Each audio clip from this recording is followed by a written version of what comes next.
The CTsw is a light aircraft designed by Flight Design of Eisenach, Germany.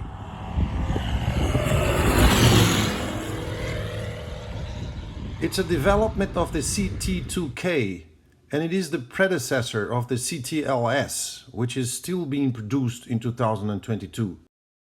The unit featured on this video is a 2007 model. It has a wingspan of 27.9 feet and it's 20.4 feet long. The engine is a 100 horsepower Rotax 912S.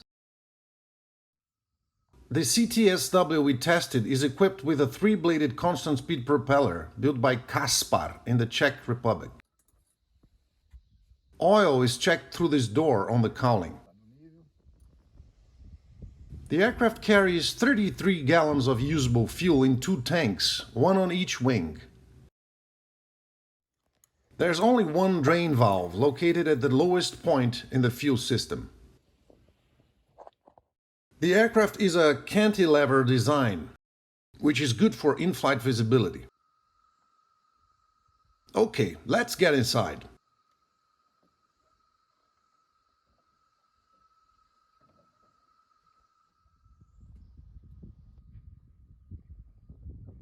There's a lot of room in the cabin. Legroom is good, headroom is plenty, and shoulder room is abundant. In fact, there is more shoulder room than in any other light aircraft we know of. Seats adjust fore and aft through this system. The CTsw has sticks, and you fly with your left hand when seated on the left. The Pano is well organized and there are several levers and switches in the power quadrant between the seats. That's a tasty feature for the aviator who enjoys operating more sophisticated machines. Let's have a look at the central stand. This one is the throttle, and this one controls the prop. There's a trigger that has to be pushed to free the prop lever movement. This lever operates the brakes, which actuate equally on both main gear legs. Direction is provided through direct link between the rudder pedals and the nose gear. There's also a parking brake. This is the ELT. This lever controls the choke. This is the elevator trim wheel, and here you can see the elevator trim position, in this case fully nose up. A bit further aft, there's the aileron trim and its position indicator. This is the rudder trim and the position indicator right below it. This red handle commands the ballistic chute. This flap-shaped switch controls the flaps, which have several positions, and they show here. The fuel shut-off valve, this red lever here, is positioned in such a way that when commanded to cut off, it doesn't allow access to the ignition keyhole, making it impossible to forget to open the fuel valve before flying. The unit we tested was equipped with a factory-installed DG Flight 2 autopilot.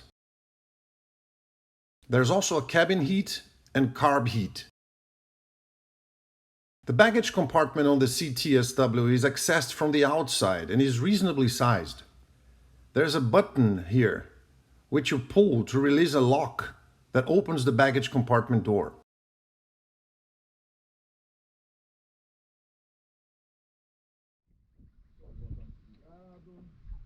Okay then, clear prop.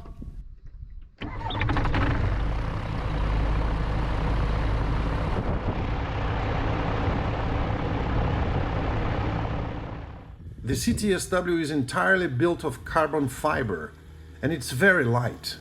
This allows for a great useful load, and even with full tanks and 2 adults on board, you're still under gross weight, which is 1320 pounds. We check the engine.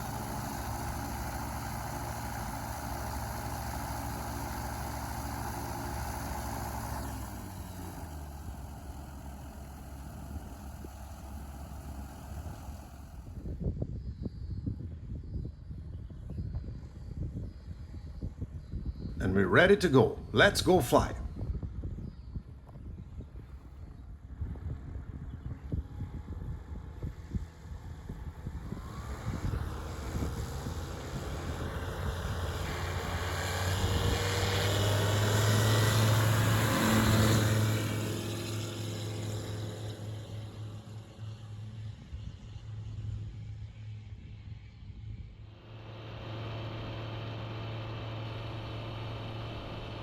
The day we flew, the temperature was 72 Fahrenheit and there was a 10-knot wind blowing almost directly down the runway. The CTsw used 650 feet for our takeoff.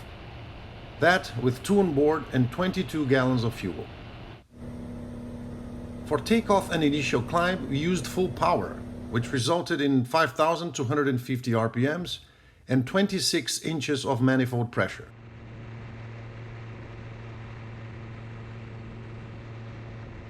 Climb was done at 5,025, keeping around 65 knots indicated. That way we got an average of 600 feet per minute as climb. The CTsw is a fast little airplane. In cruise, we saw around 110 knots indicated at our altitude of 3,800 feet. We had a QNH of 2997 and temperature at that altitude was 68 Fahrenheit.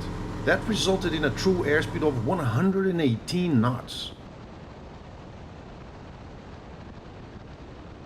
Controls aren't super light and the airplane requires good use of rudder. The ideal is to initiate turns with the pedals. It took us 2 minutes to feel at home in the CTsw.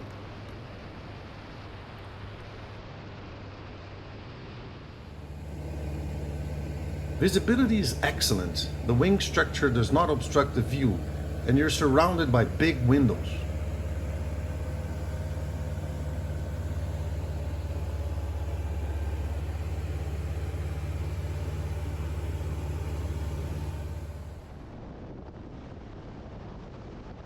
In the pattern, on this turbulent afternoon, the CTsw did all it could to help us, with predictable behavior and good stability.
Nothing in this little airplane is improvised.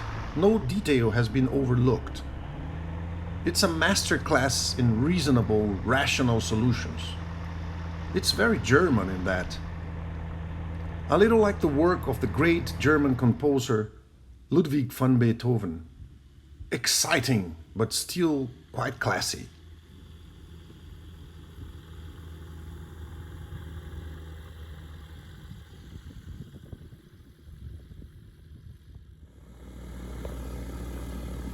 Thank you for watching this Fly and Tell flight review. If you like our content, please consider subscribing to our channel. On our next episode, we'll bring you another aircraft. Then we'll fly it and tell you all about it.